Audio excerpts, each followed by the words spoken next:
Assalamualaikum warahmatullahi wabarakatuh. Kembali lagi bersama saya Muhammad Farhan. Pada kali ini kita akan membahas tentang stilistika. Apa itu stilistika? Stilistika atau ilmu gaya bahasa merupakan cabang ilmu linguistik yang memfokuskan diri pada analisis gaya bahasa. Stilistika sendiri diambil dari kata dalam bahasa Inggris, yakni style atau gaya dalam bahasa.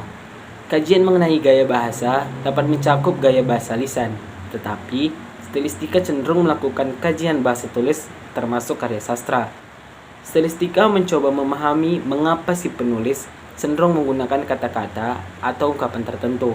Misalnya, gaya bahasa calon presiden dapat dibedakan dengan calon presiden lainnya. Atau, gaya bahasa seorang penyair dapat dijabarkan berdasarkan pilihan kata dan ungkapan yang digunakannya. Pada kali ini saya akan memberikan contoh pada salah satu puisi karya Taufik Ismail, yaitu Malu Aku Jadi Orang Indonesia. Malu aku jadi orang Indonesia.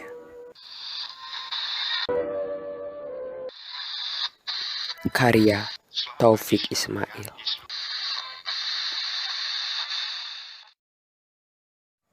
1. Ketika di Pekalongan, SMA kelas 3, ke Wisconsin aku dapat beasiswa. 1956 itulah tahunnya. Aku gembira jadi anak revolusi Indonesia. Negeriku baru 6 tahun terhormat diakui dunia. Terasa hebat merebut merdeka dari Belanda. Sahabatku sekelas, Thomas Tun namanya. Whitefish Bay kampung asalnya. Kagum dia pada revolusi Indonesia. Dia mengarang tentang pertempuran Surabaya. Jelas, Bung Tomo sebagai tokoh utama dan kecil-kecilan, aku narasumbernya. Dadaku busung jadi anak Indonesia. Tom Stone akhirnya masuk West Point Academy dan mendapat PhD dari Rice University. Dia sudah pensiun perwira tinggi dari US Army. Dulu dadaku tegap bila aku berdiri. Mengapa sering benar aku merunduk kini? 2. Langit akhlak rubuh. Di atas negeriku berserak-serak.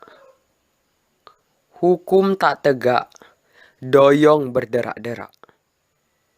Berjalan aku di Roxas Boulevard, Gailing Road, Lebutun Razak. Berjalan aku di Sixth Avenue, Maidan Tahrir dan Ginza. Berjalan aku di Dam Champs Elysees dan Mesopotamia. Di sela halayak aku berlindung di belakang hitam kacamata. Dan ku benamkan topi baret di kepala. Malu aku jadi orang Indonesia. 3. Di negeriku, selingkuh birokrasi peringkatnya di dunia nomor 1. Di negeriku, sekongkol bisnis dan birokrasi berterang-terang curang susah dicari tandingan. Di negeriku, anak lelaki, anak perempuan, kemenakan, sepupu, dan cucu dimanja kuasa ayah, paman, dan kakek secara hancur-hancuran seujung kuku tak perlu malu. Di negeriku, komisi pembelian alat-alat berat, alat-alat ringan, senjata, pesawat tempur, kapal selam, kedelai, tergu, dan peyem dipotong birokrasi lebih separuh masuk kantung jas safari.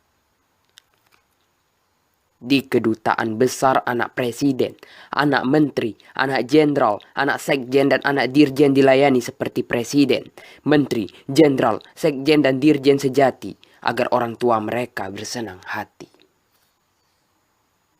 Di negeriku, penghitungan suara pemilihan umum sangat jelas penipuan besar-besaran tanpa seujung rambut pun bersalah perasaan. Di negeriku, khotbah, surat kabar, majalah, buku, dan sandiwara yang opininya bersilang, tak habis dan tak putus dilarang-larang. Di negeriku, dibakar pasar pedagang jelata supaya berdiri pusat belanja modal raksasa. Di negeriku, Udin dan Marsina jadi syahid dan syahidah. Ciumlah harum aroma mereka punya jenazah. Sekarang saja, sementara mereka kalah. Kelak, perencana dan pembunuh itu di dasar neraka oleh satpam akhirat akan diinjak dan dilunyah lumat-lumat. Di negeriku, keputusan pengadilan secara agak rahasia dan tidak rahasia dapat ditawar dalam bentuk jual beli. Kabarnya, dengan sepotong SK suatu hari akan masuk Bursa Efek Jakarta secara resmi. Di negeriku, rasa aman tak ada karena 20 pungutan, 15 ini itu tekanan dan 10 macam ancaman. Di negeriku, telepon banyak disadap, mata-mata kelebihan kerja, fotokopi gosip, dan fitnah bertebar disebar-sebar. Di negeriku, sepak bola sudah naik tingkat jadi pertunjukan teror. Penonton antar kota cuma karena sebagian sangat kecil bangsa kita tak pernah bersedia menerima skor pertandingan yang disetujui bersama. Di negeriku, rupanya sudah diputuskan kita tak terlibat Piala Dunia demi keamanan antar bangsa. Lagi pula, Piala Dunia itu cuma urusan negara-negara kecil. Karena Cina, India, Rusia, dan kita tak turut serta. Sehingga cukuplah Indonesia jadi penonton lewat satelit saja. Di negeriku, ada pembunuhan, penculikan dan penyiksaan rakyat terang-terangan. Di Aceh, Tanjung Priuk, Lampung, Haur, Koneng, Nipah, Santa Kras, Irian, dan Banyuwangi.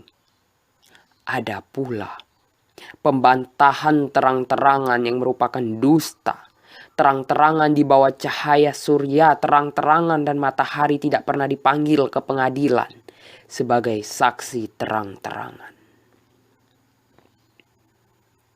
Di negeriku, budi pekerti mulia di dalam kitab masih ada. Tapi, dalam kehidupan sehari-hari bagai jarum hilang menyelam. Ditumpukan jerami selepas menuai padi. 4. Langit akhlak rubuh. Di atas negeriku berserak-serak. Hukum tak tegak, doyong berderak-derak. Berjalan aku di Roxas Ballpark, Geylang Road, Lebutun Razak. Berjalan aku di Sikh Avenue, Maidan Tahrir dan Ginza. Berjalan aku di Dam Chams, Elysis dan Mesopotamia. Di sela halayak aku berlindung di belakang hitam kacamata. Dan ku benamkan topi baret di kepala. Malu aku jadi orang Indonesia. 1998.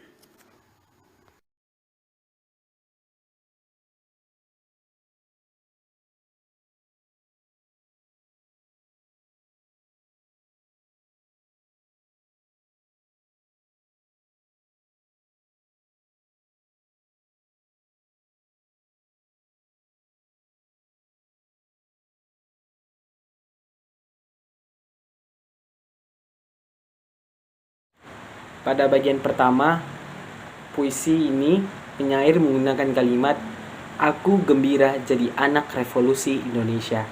Penyair menyatakan kegembiraannya menjadi anak revolusi Indonesia. Kata revolusi mengandung makna perubahan dalam bidang politik atau pemerintahan. Pada bait berikutnya berbunyi, "Dadaku busung jadi anak Indonesia". Kata busung digunakan untuk menyatakan kebanggaan aku terhadap Indonesia. Namun, setelah itu penyair menulis, "Mengapa sering benar aku merunduk?" Kata merunduk mengandung pengertian malu.